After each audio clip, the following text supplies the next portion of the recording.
Bonjour à tous, ici Vincent, fondateur d'EducaSwim. Donc aujourd'hui, je vais vous montrer plusieurs façons différentes de bien organiser votre école de natation sur la plateforme de travail.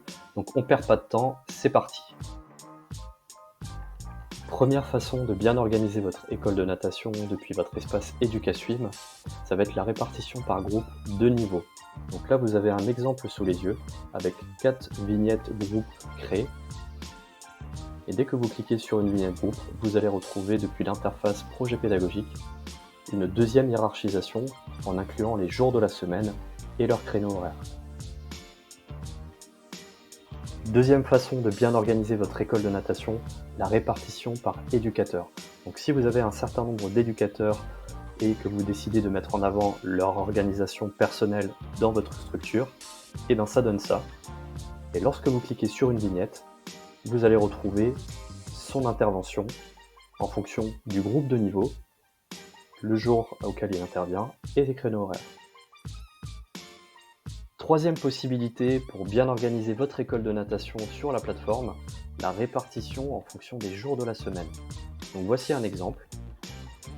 Et lorsque vous cliquez sur une vignette, vous retrouvez vos groupes de niveau en fonction du jour d'intervention.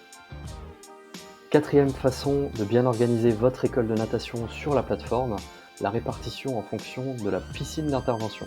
Donc là, c'est un cas particulier. La plateforme EducaSwim permet une collaboration des acteurs. Donc on peut tout à fait envisager de référencer les piscines d'intervention sur un seul et même espace. Et nous allons retrouver une arborescence de ce type-là pour renseigner un maximum d'informations sur le projet pédagogique avec le jour, le groupe de niveau et les créneaux horaires. Cinquième et dernière possibilité de bien organiser une école de natation avant le bonus qui va arriver, c'est la répartition en fonction des classes pour une école primaire.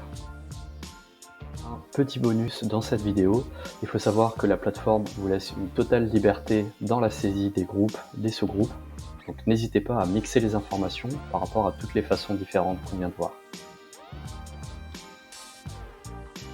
Soyez créatifs sur la plateforme et restez créatifs avec les enfants que vous accompagnez.